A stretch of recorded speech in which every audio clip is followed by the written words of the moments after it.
Yeah, it's real shit right here, man. Talking. All right, y'all. So look, we're going to be doing a continuation on are we Africans or indigenous? And today we're going to be reading from a book that I've read from before, but I'm going to continue in the same book, but in a different section. And this book is called Researches, Philosophical and Antiquarian Concerning the Aboriginal History by James McCullough.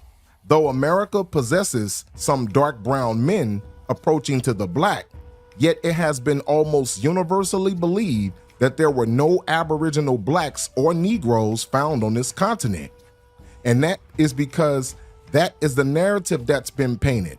When you look around, you look at all the slave movies, 12 Years a Slave, Roots, Django, Mandingo, all these different movies that have came out have pushed that narrative. That's why people say that, all right? But watch this. It says, but from considering the peculiar circumstances under which a black race was found in North America, I hold it more than probable that the common opinion is erroneous. You see that? They said that common opinion is erroneous, that there was no Aboriginal blacks in this country, because they already know. See, the scholars already know that we were here. It says, Torquemada says, the Californians showed no manner of surprise at the sight of some Negroes that accompanied Vizcainiano on a voyage to this coast in AD 1602. As I have never seen Torquemada's Monarchia, Indiana, I can only quote from Venegas, who says from Torquemada that when a Negro was ordered to distribute some biscuit to the Californians at the Bay of St. Barnabas, the natives seemed greatly pleased at the sight of the Negro and signified to him that they lived in friendship and correspond with a people of his color, and that not far from thence was a Negro village. You see that? They said not far from there was a Negro village, where it was a whole bunch of so-called black people living in these villages. See, we was already here setting up civilization and doing all of that way before slavery ever took place. But this is the history that they will never bring out, all right? It says, Torquemada undertakes to explain this remarkable circumstance by supposing that Negroes had been left there by some ship from the Philippine Islands. You see that? So it says Torquemada undertakes to explain. See, every time they find us in this country, before slavery or before anything, they always got to try to associate it with slavery as if they don't have these Olmec heads, as if they don't have these Negroid figurines that was found in Mexico and all these different islands in Costa Rica and all these different places. They've been having those heads. They've been knowing this information. So they can never come right out and just say, yes, these people were already here. They always got to try to attribute it to something else. But as he does not quote the time when such an event had occurred, we presume it was a mere conjecture of his own to explain an anomaly of which had been previously ignorant. You see that? It said he don't even know when it happened. It's just something he's just thinking and assuming. That's what they're saying. It says, and at first we were disposed to think the supposition plausible, but as it was found on extending our researches that the Negro character of the Indians on this coast has been distinctly remarked by various navigators, even of the present day. You see that? It says the Negro character. You see that? The Negro character on the Indians. We deem it impossible that any few individuals who were probably without women with them when left on this coast could have been able to communicate their peculiar complexion and features to entire nations, even after a period above 200 years. You see that? So what they're saying is these Negroes must have already been here and knowing how to communicate with these natives. That's what they're saying. It says one of the very first voyages to California was made by Cortez in 1535, who was accompanied by 400 Spaniards and 300 Negro slaves. He coasted both sides of the Gulf of California and returned safely to Acapulco. And this expedition is the earliest account we have of Negroes having been sent to this part of America. but there is no reason to think that any of them were left on shore as they were valuable property. So they said this is the account that they had, but that says 1535. Now, mind you, the story has always been concocted. We came here in 1619. But as I told you guys, every time they find us in the Americas before 1619, they always move the goalposts. I'm going to tell you, every single time. Soon as we find out and we say, okay, well, we was here in 1535, they're going to move the goalposts again and say, nope, y'all came with Columbus. About 70 years after this voyage of Cortez, the voyage of Vizcano described by Torquemada took place. Apparently much too short a time for Negro villages to have been built with whose inhabitants the natives had formed leagues of friendship. Even if it were proved, which has not been, that such persons have been wrecked or left ashore about these periods of time. You see that? So they trying to say now, okay, even if they did find blacks here, those people must have traveled here and wrecked on shore. That's what they every single time. I told y'all, they always gotta try to make sure that they move the goalposts when it comes to our people, because it's impossible. This is one of the biggest cover-ups of all time. So they're not gonna just come right out and say we was here. They're not gonna do it. From the plates and chorus voyages, of which I had but a slight examination, they appear to resemble very nearly the blacks of Hindustan. You see that? They said these indigenous people that they found in the Americas resembled the blacks of Hindustan.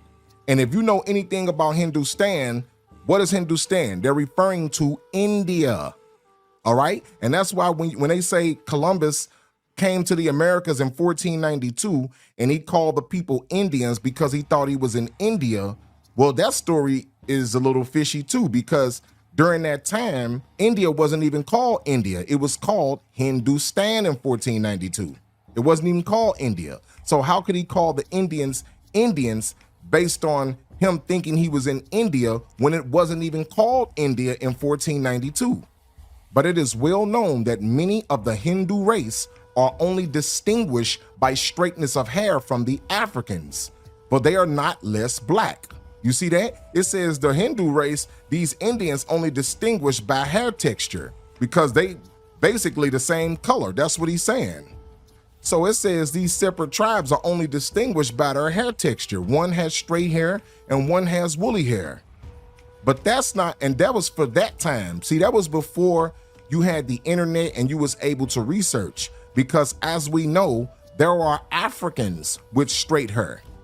Hair texture has nothing to do with being an African, because there are Africans with straight hair. We have proven that over and over. Hair texture has nothing to do with it. This circumstance has been noticed by Strabo as the distinction between the two races, as we cannot admit for a moment that these American blacks were ever driven by stress of weather across the Pacific Ocean to California, unless it be proved that they are descendants of Negroes left by the Spaniards. It will follow of necessity that they have been settled in America from the earliest ages. You see that? They said unless it can be proved that these American blacks were left by these Spaniards, these people have always been here. That's what they saying. All right, you're not gonna disprove it. I promise you that. In another part of America, if reliance can be placed upon the correctness of the relation, a race of blacks were seen at so early a period of our history that it seems impossible to avoid the conclusion that they were aboriginal. You see that? Peter Martyr, in describing the journey of Balboa across the Isthmus of Darien, AD 1511, gives the following history. There is a region not above 2 days' journey from Caracua. Classic shit. It says We getting it by any means necessary. Shout to the man DJ Funk. Now, What's I want happening? to show y'all something real quick, because I want y'all to understand that during that time, anybody that had dark skin during that time from the 1500s to the 1600s, that was just a title that they used for people with dark skin. And I want y'all to see this, all right? So we're going to hold this book and we're going to go get another book and we're going to jump right back to this book, all right? Now, this book is called Carolina Genesis, Beyond the Color Line by Scott Withrow, all right? It says, In 1676, after Holland transferred the region to England, English colonists considered dark-skinned Moors and dark-skinned natives of New England to be indistinguishable. You see that? It said they considered the dark-skinned Moors and the dark-skinned indigenous people to be indistinguishable. So they all look just the same. They all look the same. That's what they're saying. It says, according to David MacRitchie in Ancient and Modern Britons in 1681, the Indians of New England are Moors, right? Because they were indistinguishable, as they were called by the English, were described by the Quaker William Penn to be as black as gypsies. You see that? It says native and gypsy, Sephardic, Marrano miscegenation took place early on, resulting from Spanish trade and slavery. MacRitchie further reiterated in a footnote that the gypsies of this time period were virtually the blackamoors. You see that? It says were virtually. That's the word you got to pull out of there, because what they're saying is they look the same. The gypsies, the indigenous people, and the Moors, they all look the same. That's what they're trying to say. So it was all based on skin color. Okay? You got to understand that. And that's why I wanted to jump to this book, all right? So now let's jump back to where we left off in the first book. So it says, there is a region not above 2 days' journey from Caracua in which they found only blackamoors, and those exceeding fierce and cruel. The circumstance of finding them there, he attempted to explain, by the conjecture that they were Ethiopians. You see that? He said they were Ethiopians who had crossed the Atlantic to rob the country, and that after having been shipwrecked, they have been compelled by the natives to take refuge in the mountains. But all this is pure guesswork, which we shall not attempt to disprove, for it is not more plausible than the supposition that they were aboriginal. You see that? They said we can't prove none of this, all right? So we think they are aboriginals. That's what they're saying. On this subject, I have nothing to produce, as no other account of this particular part of America that I know of mentions the circumstance, which perhaps arising from the belief that these blacks were descendants of runaway Negroes, which the infamous slave trade had brought to tropical America at a very early period. You see that? So I told y'all, every time they find us here, they gotta always try to attribute it to slavery. We just can never be aboriginals, because they have to make sure they keep that part separate. They cannot go ahead and accept the part. People can't just humble themselves down. The natives of Esmeraldas, Rio Verde, and Atacames, Republic of Colombia, are all Zambos, apparently a mixture of Negroes and Indians. You see that?